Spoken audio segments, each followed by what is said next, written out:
A Tale of Two Cities by Charles Dickens. Book the Third, The Track of a Storm. Chapter 8. A Hand at Cards. Happily unconscious of the new calamity at home, Miss Pross threaded her way along the narrow streets and crossed the river by the bridge of the Pont Neuf, reckoning in her mind the number of indispensable purchases she had to make. Mr. Cruncher, with the basket, walked at her right.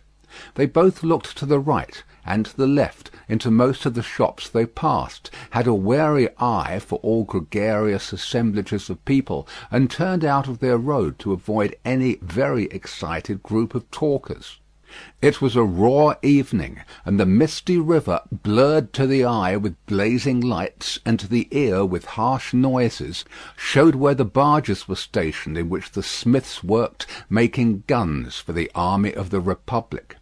Woe to the man who played tricks with that army, or got undeserved promotion in it. Better for him that his beard had never grown, for the national razor shaved him close. Having purchased a few small articles of grocery and a measure of oil for the lamp, Miss Pross bethought herself of the wine they wanted. After peeping into several wine shops, she stopped at the sign of the good Republican Brutus of Antiquity, not far from the National Palace, once and twice the Tuileries, where the aspect of things rather took her fancy. It had a quieter look than any other place of the same description they had passed, and, though red with patriotic caps, was not so red as the rest. Sounding Mr. Cruncher, and finding him of her opinion, Miss Pross resorted to the good Republican Brutus of Antiquity, attended by her cavalier. Slightly observant of the smoky lights, of the people, pipe in mouth, playing with limp cards and yellow dominoes, of the one bare-breasted, bare-armed, soot-begrimed workman reading a journal aloud, and of the others listening to him, of the weapons worn or laid aside to be resumed, of the 2 or 3 customers fallen forward asleep, who in the popular high-shouldered shaggy black spencer looked, in that attitude, like slumbering bears or dogs. The 2 outlandish customers approached the counter, and showed what they wanted. As their wine was measuring out, a man parted from another man in a corner, and rose to depart. In going he had to face Miss Pross. No sooner did he face her than Miss Pross uttered a scream and clapped her hands. In a moment the whole company were on their feet. That somebody was assassinated by somebody vindicating a difference of opinion was the likeliest occurrence. Everybody looked to see somebody fall, but only saw a man and a woman standing staring at each other, the man with all the outward aspect of a Frenchman and a thorough Republican, the woman evidently English. What was said in this disappointing anticlimax by the disciples of the good Republican Brutus of Antiquity, except that it was something very voluble and loud, would have been as so much Hebrew or Chaldean to Miss Pross and her protector, though they had been all ears. But they had no ears for anything in their surprise, for it must be recorded that not only was Miss Pross lost in amazement and agitation, but Mr. Cruncher, though it seemed on his own separate and individual account, was in a state of the greatest wonder. "What is the matter?" said the man who had caused Miss Pross to scream, speaking in a vexed, abrupt voice, though in a low tone, and in English. "Oh, Solomon, dear Solomon!" cried Miss Pross, clapping her hands again. "After not setting eyes upon you or hearing of you for so long a time, do I find you here?"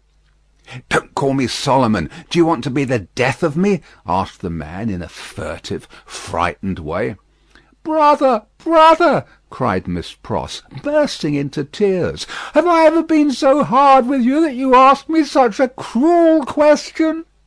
"Then hold your meddlesome tongue," said Solomon, "and come out if you want to speak to me. Pay for your wine and come out. Who's this man?" Miss Pross, shaking her loving and dejected head at her by no means affectionate brother, said through her tears, "Mr. Cruncher." "Let him come out too," said Solomon. "Does he think me a ghost?" Apparently Mr. Cruncher did, to judge from his looks. He said not a word, however, and Miss Pross, exploring the depths of her reticule through her tears with great difficulty, paid for her wine. As she did so, Solomon turned to the followers of the good Republican Brutus of antiquity, and offered a few words of explanation in the French language, which caused them all to relapse into their former places and pursuits. "Now," said Solomon, stopping at the dark street corner, "what do you want?" "How dreadfully unkind in a brother nothing has ever turned my love away from," cried Miss Pross, "to give me such a greeting, and show me no affection." "There, confound it, there," said Solomon, making a dab at Miss Pross's lips with his own. "Now, are you content?" Miss Pross only shook her head and wept in silence.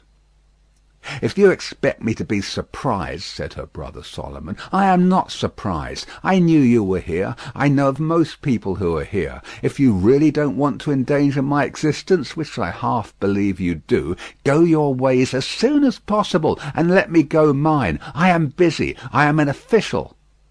"My English brother Solomon," mourned Miss Pross, casting up her tear-fraught eyes, "that had the makings in him of one of the best and greatest of men in his native country, an official among foreigners, and such foreigners! I would almost sooner have seen the dear boy lying in his—" "I said so," cried her brother, interrupting. "I knew it. You want to be the death of me. I shall be rendered suspected by my own sister, just as I am getting on."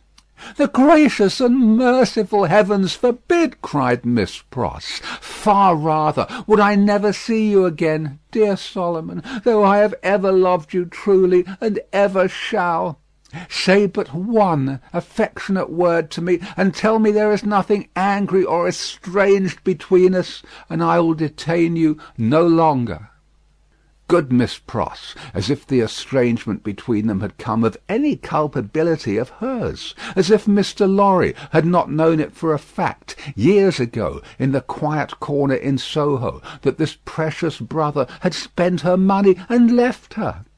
He was saying the affectionate word, however, with a far more grudging condescension and patronage than he could have shown if their relative merits and positions had been reversed, which is invariably the case all the world over, when Mr. Cruncher, touching him on the shoulder, hoarsely and unexpectedly interposed with the following singular question: "I say, might I ask the favour as to whether your name is John Solomon or Solomon John?" The official turned towards him with sudden distrust. He had not previously uttered a word. "Come," said Mr. Cruncher, "speak out, you know," which, by the way, was more than he could do himself. "John Solomon or Solomon John? She calls you Solomon, and she must know, being your sister, and I know you're John, you know. Which of the two goes first? And regarding that name of Pross, likewise. That weren't your name over the water." "What do you mean?" "Well, I don't know all I mean, for I can't call to mind what your name was over the water." "No?" "No, but I'll swear it was a name of 2 syllables." "Indeed?" "Yes. T'other one's was 1 syllable. I know you. You was a spy, witness at the Bailey." "What, in the name of the father of lies, own father to yourself, was you called at that time?" "Barsad," said another voice, striking in. "That's the name for £1,000," cried Jerry. The speaker who struck in was Sidney Carton. He had his hands behind him under the skirts of his riding coat, and he stood at Mr. Cruncher's elbow as negligently as he might have stood at the Old Bailey itself. "Don't be alarmed, my dear Miss Pross. I arrived at Mr. Lorry's, to his surprise, yesterday evening. We agreed that I would not present myself elsewhere until all was well, or unless I could be useful. I present myself here to beg a little talk with your brother. I wish you had a better employed brother than Mr. Barsad. I wish for your sake Mr. Barsad was not a sheep of the prisons." Sheep was a cant word of the time for a spy. Under the jailers, the spy, who was pale, turned paler, and asked him how he dared. "I'll tell you," said Sidney. "I lighted on you, Mr. Barsad, coming out of the prison of the Conciergerie, while I was contemplating the walls an hour or more ago. You have a face to be remembered, and I remember faces well, made curious by seeing you in that connection, and having a reason, to which you are no stranger, for associating you with the misfortunes of a friend, now very unfortunate. I walked in your direction. I walked into the wine shop here, close after you, and sat near you. I had no difficulty in deducing from your unreserved conversation, and the rumour openly going about among your admirers, the nature of your calling. And, gradually, what I had done at random seemed to shape itself into a purpose, Mr. Barsad." "What purpose?" the spy asked. "It will be troublesome and might be dangerous to explain in the street. Could you favour me, in confidence, with some minutes of your company, at the office of Tellson's Bank, for instance?" "Under a threat? Oh, did I say that? Then why would I go there?" "Really, Mr. Barsad, I can't say if you can't." "Do you mean that you won't say, sir?" the spy irresolutely asked. "You apprehend me very clearly, Mr. Barsad. I won't." Carton's negligent recklessness of manner came powerfully in aid of his quickness and skill in such a business as he had in his secret mind, and with such a man as he had to do with. His practised eye saw it, and made the most of it. "Now, I told you so," said the spy, casting a reproachful look at his sister. "If any trouble comes of this, it's your doing." "Come, come, Mr. Barsad," explained Sidney. "Don't be ungrateful, but for my great respect for your sister, I might not have led up so pleasantly to a little proposal that I wish to make for our mutual satisfaction. Do you go with me to the bank?" "I'll hear what you have got to say. Yes, I'll go with you." "I propose that we first conduct your sister safely to the corner of her own street. Let me take your arm, Miss Pross. This is not a good city at this time for you to be out in unprotected, and as your escort knows Mr. Barsad, I will invite him to Mr. Lorry's with us. Are we ready? Come then." Miss Pross recalled soon afterwards, and to the end of her life remembered, that as she pressed her hands on Sidney's arm and looked up in his face, imploring him to do no hurt to Solomon, there was a braced purpose in the arm, and a kind of inspiration in the eyes, which not only contradicted his light manner, but changed and raised the man. She was too much occupied then with fears for the brother who so little deserved her affection, and with Sidney's friendly reassurances, adequately to heed what she observed. They left her at the corner of the street, and Carton led the way to Mr. Lorry's, which was within a few minutes' walk. John Barsad, or Solomon Pross, walked at his side. Mr. Lorry had just finished his dinner, and was sitting before a cheery little log or two of fire, perhaps looking into their blaze for the picture of that younger elderly gentleman from Tellson's, who had looked into the red coals at the Royal George at Dover, now a good many years ago. He turned his head as they entered, and showed the surprise with which he saw a stranger. "Miss Pross's brother, sir," said Sidney, "Mr. Barsad." "Barsad?" repeated the old gentleman. "Barsad? I have an association with the name, and with the face." "I told you had a remarkable face, Mr. Barsad," observed Carton coolly. "Pray sit down." As he took a chair himself, he supplied the link that Mr. Lorry wanted, by saying to him with a frown, "Witness at the trial." Mr. Lorry immediately remembered, and regarded his new visitor with an undisguised look of abhorrence. "Mr. Barsad has been recognised by Miss Pross as the affectionate brother you have heard of," said Sidney, "and has acknowledged the relationship. I pass to worse news. Darnay has been arrested again." Struck with consternation, the old gentleman exclaimed, "What do you tell me? I left him safe and free within these 2 hours, and am about to return to him." "Arrested for all that. When was it done, Mr. Barsad?" "Just now, if at all." "Mr. Barsad is the best authority possible, sir," said Sidney, "and I have it from Mr. Barsad's communication to a friend and brother Sheep over a bottle of wine that the arrest has taken place.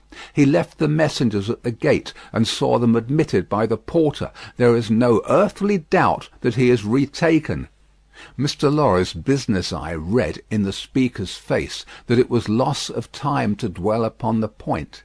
Confused, but sensible that something might depend on his presence of mind, he commanded himself, and was silently attentive. "Now, I trust," said Sidney to him, "that the name and influence of Doctor Manette may stand him in as good stead to-morrow. You said he would be before the tribunal again to-morrow, Mr. Barsad?" "Yes, I believe so." "In as good stead to-morrow as to-day, but it may not be so. I own to you I am shaken, Mr. Lorry, by Doctor Manette's not having had the power to prevent this arrest." "He may not have known of it beforehand," said Mr. Lorry. "But that very circumstance would be alarming when we remember how identified he is with his son-in-law." "That's true," Mr. Lorry acknowledged, with his troubled hand at his chin and his troubled eyes on Carton.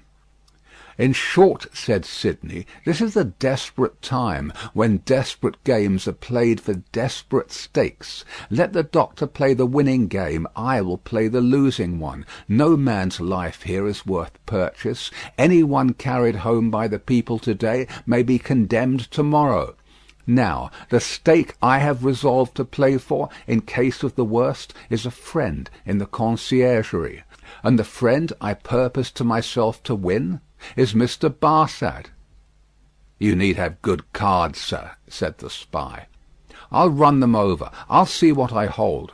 Mr. Lorry, you know what a brute I am. I wish you'd give me a little brandy." It was put before him, and he drank off a glassful, drank off another glassful, pushed the bottle thoughtfully away. "Mr. Barsad," he went on, in the tone of one who really was looking over a hand at cards, "Sheep of the prisons, emissary of Republican committees, now turnkey, now prisoner, always spy and secret informer, so much the more valuable here for being English, that an Englishman is less open to suspicion of subornation in these characters than a Frenchman, represents himself to his employers under a false name. That's a very good card.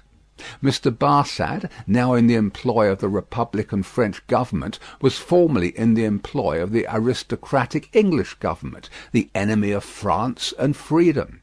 That's an excellent card. Inference clear as day in this region of suspicion, that Mr. Barsad, still in the pay of the aristocratic English government, is the spy of Pitt, the treacherous foe of the Republic, crouching in its bosom, the English traitor, an agent of all mischief, so much spoken of and so difficult to find. That's a card not to be beaten. Have you followed my hand, Mr. Barsad?" "Not to understand your play," returned the spy, somewhat uneasily. "I play my ace, denunciation of Mr. Barsad to the nearest section committee. Look over your hand, Mr. Barsad, and see what you have. Don't hurry." He drew the bottle near, poured out another glassful of brandy, and drank it off. He saw that the spy was fearful of his drinking himself into a fit state for the immediate denunciation of him. Seeing it, he poured out and drank another glassful. "Look over your hand carefully, Mr. Barsad. Take time." It was a poorer hand than he suspected. Mr. Barsad saw losing cards in it that Sidney Carton knew nothing of. Thrown out of his honourable employment in England through too much unsuccessful hard swearing there, not because he was not wanted there. Our English reasons for vaunting our superiority to secrecy and spies are of very modern date. He knew that he had crossed the Channel and accepted service in France, first as a tempter and an eavesdropper among his own countrymen there, gradually as a tempter and an eavesdropper among the natives. He knew that under the overthrown government he had been a spy upon Saint Antoine and Defarge's wine shop, had received from the watchful police such heads of information concerning Doctor Manette's imprisonment, release, and history, as should serve him for an introduction to familiar conversation with the Defarges, and tried them on Madame Defarge, and had broken down with them signally. He always remembered with fear and trembling that terrible woman had knitted when he talked with her, and had looked ominously at him as her fingers moved. He had since seen her in the section of Saint Antoine over and over again produce her knitted registers and denounce people whose lives the guillotine then surely swallowed up. He knew, as every one employed as he was did, that he was never safe, that flight was impossible, that he was tied fast under the shadow of the axe, and that in spite of his utmost tergiversation and treachery in furtherance of the reigning terror, a word might bring it down upon him. Once denounced, and on such grave grounds as had just now been suggested to his mind, he foresaw that the dreadful woman of whose unrelenting character he had seen many proofs would produce against him that fatal register, and would quash his last chance of life. Besides that all secret men are men soon terrified, here was surely cards enough of one black suit to justify the holder in growing rather livid as he turned them over. "You scarcely seem to like your hand," said Sidney, with the greatest composure. "Do you play?" "I think, sir," said the spy, in the meanest manner, as he turned to Mr. Lorry, "I may appeal to a gentleman of your years and benevolence to put it to this other gentleman, so much your junior, whether he can under any circumstances reconcile it to his station to play that ace of which he has spoken. I admit that I am a spy, and that it is considered a discreditable station, though it must be filled by somebody. But this gentleman is no spy, and why should he so demean himself as to make himself one?" "I play my ace, Mr. Barsad," said Carton, taking the answer on himself, and looking at his watch, "without any scruple, in a very few minutes." "I should have hoped, gentlemen both," said the spy, always striving to hook Mr. Lorry into the discussion, "that your respect for my sister—" "I could not better testify my respect for your sister than by finally relieving her of her brother," said Sidney Carton. "You think not, sir?" "I have thoroughly made up my mind about it." The smooth manner of the spy, curiously in dissonance with his ostentatiously rough dress, and probably with his usual demeanour, received such a check from the inscrutability of Carton, who was a mystery to wiser and honester men than he, that it faltered here, and failed him. While he was at a loss, Carton said, resuming his former air of contemplating cards, "And indeed, now I think again, I have a strong impression that I have another good card here, not yet enumerated. That friend and fellow Sheep, who spoke of himself as pasturing in the country prisons, who was he?" "French. You don't know him," said the spy, quickly. "French, eh?" repeated Carton, musing, and not appearing to notice him at all, though he echoed his word. "Well, he may be." "Is, I assure you," said the spy, "though it's not important." "Though it's not important," repeated Carton in the same mechanical way. "Though it's not important. No, it's not important. No. Yet I know the face." "I think not. I am sure not. It can't be," said the spy. "It can't be," muttered Sidney Carton retrospectively, and idling his glass, which fortunately was a small one, again. "Can't be. Spoke good French, yet like a foreigner, I thought." "Provincial," said the spy. "No, foreign," cried Carton, striking his open hand on the table as a light broke clearly on his mind. "Cly, disguised, but the same man. We had that man before us at the Old Bailey." "Now, there you are hasty, sir," said Barsad, with a smile that gave his aquiline nose an extra inclination to one side. "There you really give me an advantage over you. Cly, who I will unreservedly admit at this distance of time was a partner of mine, has been dead several years. I attended him in his last illness. He was buried in London, at the church of St. Pancras in the Fields. His unpopularity with the blackguard multitude at the moment prevented my following his remains, but I helped to lay him in his coffin." Here Mr. Lorry became aware, from where he sat, of a most remarkable goblin shadow on the wall. Tracing it to its source, he discovered it to be caused by the sudden, extraordinary rising and stiffening of all the risen and stiff hair on Mr. Cruncher's head. "Let us be reasonable," said the spy, "and let us be fair. To show you how mistaken you are, and what an unfounded assumption yours is, I will lay before you a certificate of Cly's burial, which I happen to have carried in my pocket-book." With a hurried hand he produced and opened it.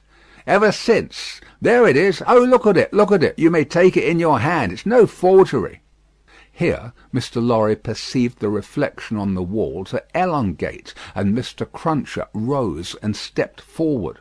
His hair could not have been more violently on end if it had been that moment dressed by the cow with the crumpled horn in the house that Jack built. Unseen by the spy, Mr. Cruncher stood at his side and touched him on the shoulder like a ghostly bailiff. "That there Roger Cly, master," said Mr. Cruncher, with a taciturn and iron-bound visage. "So you put him in his coffin?" "I did." "Who took him out of it?" Barsad leaned back in his chair and stammered, "What do you mean?"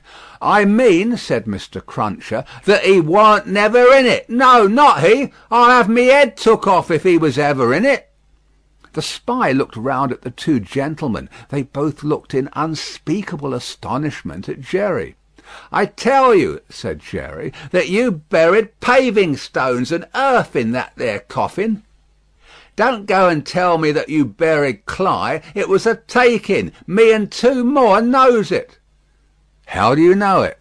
"What's that to you, ecod?" growled Mr. Cruncher. "It's you I've got a old grudge against, is it, with your shameful impositions upon tradesmen? I'd catch hold of your throat and choke you for half a guinea." Sidney Carton, who with Mr. Lorry had been lost in amazement at this turn of the business, here requested Mr. Cruncher to moderate and explain himself. "At another time, sir," he returned evasively. "The present time is ill convenient for explaining. What I stand to is, that he knows well what that there Cly was never in that there coffin. Let him say he was, in so much as a word of one syllable, and I'll either catch hold of his throat and choke him for half a guinea." Mr. Cruncher dwelt upon this as quite a liberal offer. "Or I'll out and announce him." "Humph, I see one thing," said Carton. "I hold another card, Mr. Barsad. Impossible here in raging Paris, with suspicion filling the air, for you to outlive denunciation, when you are in communication with another aristocratic spy of the same antecedents as yourself, who, moreover, has the mystery about him of having feigned death and come to life again. A plot in the prisons of the foreigner against the Republic, a strong card, a certain guillotine card. Do you play?" "No," returned the spy. "I throw up. I confess that we were so unpopular with the outrageous mob that I only got away from England at the risk of being ducked to death, and that Cly was so ferreted up and down that he never would have got away at all but for that sham. Though how this man knows it was a sham is a wonder of wonders to me." "Never you trouble your head about this man," retorted the contentious Mr. Cruncher. "You'll have trouble enough with giving your attention to that gentleman. And look here, once more." Mr. Cruncher could not be restrained from making rather an ostentatious parade of his liberality. "I'd catch hold of your throat and choke you for half a guinea." The sheep of the prisons turned from him to Sydney Carton, and said with more decision, "It has come to a point. I go on duty soon, and can't overstay my time. You told me you had a proposal. What is it? Now, it is of no use asking too much of me. Ask me to do anything in my office, putting my head in great extra danger, and I'd better trust my life to the chances of a refusal than the chances of consent. In short, I should make that choice. You talk of desperation. We are all desperate here. Remember, I may denounce you if I think proper, and I can swear my way through stone walls, and so can others. Now, what do you want with me?" "Not very much." "You are a turnkey at the conciergerie?" "I tell you once for all, there is no such thing as an escape possible," said the spy firmly. "Why need you tell me what I have not asked? You are a turnkey at the conciergerie?" "I am sometimes." "You can be when you choose?" "I can pass in and out when I choose."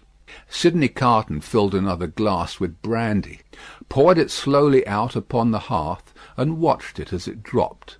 It being all spent, he said, rising, "So far we have spoken before these two, because it was as well that the merits of the card should not rest solely between you and me. Come into the dark room here, and let us have one final word alone." End of Book 3, Chapter 8.